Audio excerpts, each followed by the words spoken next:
ವೈಭವೀಕರಿಸುವಂತಹದ್ದಲ್ಲ. ಇವತ್ತು ಇಡೀ ವಿಶ್ವವೇ ನೆಮ್ಮದಿಯನ್ನು ಹುಡುಕುತ್ತಿರುವಂತಹ ಸಂದರ್ಭದಲ್ಲಿ ಯಾವುದು ಅನ್ನುವಂತಹ ಪ್ರಶ್ನೆಗೆ ಭಾರತೀಯ ಹಿಂದೂ ಪರಂಪರೆ ಅನ್ನುವಂತಹದ್ದು ನೆಮ್ಮದಿಯ ಆಗರವಾಗಿದೆ ಅನ್ನುವಂಥದ್ದನ್ನು ನಾವು ಒಪ್ಪಿಕೊಳ್ತಾ ಇದೆ. ಇಂತಹ ಶ್ರೇಷ್ಠತೆಯನ್ನು ಹೊಂದಿದಂತಹ ನಮ್ಮ ಧರ್ಮ ಯಾವುದೇ ಒಂದು ಧರ್ಮ ವ್ಯವಸ್ಥೆ ವ್ಯಕ್ತಿ ಅಥವಾ ವ್ಯವಸ್ಥೆ ಶ್ರೇಷ್ಠವಾಗಿದೆ ಅಂತಾದರೆ ಅದಕ್ಕೆ ವಿಶಿಷ್ಟವಾದಂತಹ ಜವಾಬ್ದಾರಿ ಕೂಡ ಇದ್ದೇ ಇರ್ತದೆ. ಹಾಗೆ ಗಮನಿಸಿದರೆ ನಮಗೂ ಕೂಡ ವಿಶಿಷ್ಟವಾದಂತಹ ಜವಾಬ್ದಾರಿಗಳಿದ್ದಾವೆ, ವೈಯಕ್ತಿಕವಾದಂತಹ ಜವಾಬ್ದಾರಿಗಳಿದ್ದಾವೆ. ಶರೀರ ಆತ್ಮ ಮನಸ್ಸನ್ನು ಶುದ್ಧವಾಗಿಟ್ಟುಕೊಳ್ಳುವುದರ ಮೂಲಕ ಅತ್ಯಂತ ಪವಿತ್ರವಾದಂತಹ ಜ್ಞಾನವನ್ನು ಮೋಕ್ಷವನ್ನು ಸಂಪಾದಿಸುವಂತಹದ್ದು ವೈಯಕ್ತಿಕವಾದಂತಹ ಜವಾಬ್ದಾರಿಗಳೇ ಆಗಿದೆ. ಇದಕ್ಕೆ ನಮ್ಮ ಧರ್ಮದಲ್ಲಿ ಮಾರ್ಗವಿದೆ. ಧ್ಯಾನ ಆಸನ ಪ್ರಾಣಾಯಾಮಾದಿಗಳನ್ನು ನಾವು ನಿರಂತರವಾಗಿ ಮಾಡಿ ಗುರುಗಳ ಉಪದೇಶವನ್ನು ಕೇಳುತ್ತಾ ನಾವು ಜ್ಞಾನವನ್ನು ಮತ್ತು ಮೋಕ್ಷವನ್ನು ಪಡೆಯಲಿಕ್ಕೆ ನಮ್ಮಲ್ಲಿ ಅವಕಾಶವಿದೆ. ಕೌಟುಂಬಿಕವಾದಂತಹ ಜವಾಬ್ದಾರಿಗಳಿದ್ದಾವೆ. ಇಡೀ ಕುಟುಂಬವನ್ನು ನೆಮ್ಮದಿಯಿಂದ ನೋಡಿಕೊಳ್ಳುವಂತಹದ್ರ ಜೊತೆಗೆ ಉತ್ತಮವಾದಂತಹ ಪ್ರಜೆಯನ್ನು ನೀಡುವಂತಹದ್ದು ನಮ್ಮ ಜವಾಬ್ದಾರಿಗಳಾಗಿವೆ.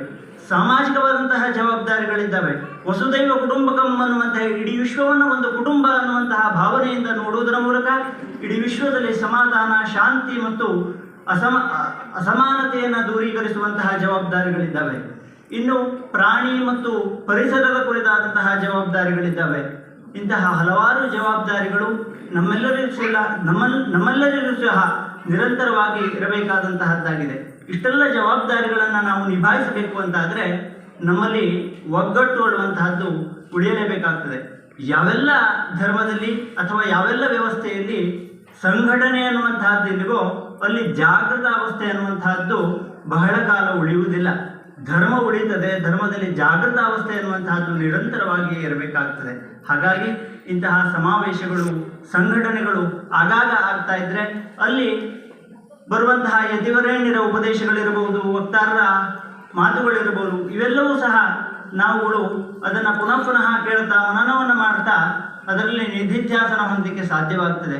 ಹಾಗಾಗಿ ಇಂತಹ ಒಂದು ಉತ್ತಮವಾದಂತಹ ಹಿಂದೂ ಸಮಾವೇಶವನ್ನು ಇವತ್ತು ರಾಷ್ಟ್ರೀಯ ಸ್ವಯಂ ಸೇವಕ ಸಂಘ ತನ್ನ ಶತಮಾನೋತ್ಸವದ ಸಂದರ್ಭದಲ್ಲಿ ಎಲ್ಲ ಸ್ಥಳಗಳಲ್ಲಿಯೂ ಸಹ ಇದನ್ನು ಆಯೋಜನೆಯನ್ನು ಮಾಡಲಿಕ್ಕೆ ಸೂಚನೆಯನ್ನು ನೀಡಿದಂತೆ ನಾವು ಸಹ ಇಲ್ಲಿ ಈ ಒಂದು ಧರ್ಮಸಭೆಯನ್ನು ಆಯೋಜಿಸಿಕೊಂಡಿದ್ದೇವೆ. ಇವತ್ತಿನ ದಿವಸ ನಾವು ಈ ಒಂದು ಸುಂದರ ಕ್ಷಣವನ್ನು ಬಹಳ ಕಾಲದವರೆಗೆ ನೆನಪಿಟ್ಟುಕೊಳ್ಳುವಂತಾಗಲಿ ಅಂತ ಹೇಳ್ತಾ ಬಂದಂತಹ ಎಲ್ಲರನ್ನ ವಂದಿಸ್ತಾ ನನ್ನ ಮಾತುಗಳನ್ನು ಮುಗಿಸ್ತೇನೆ.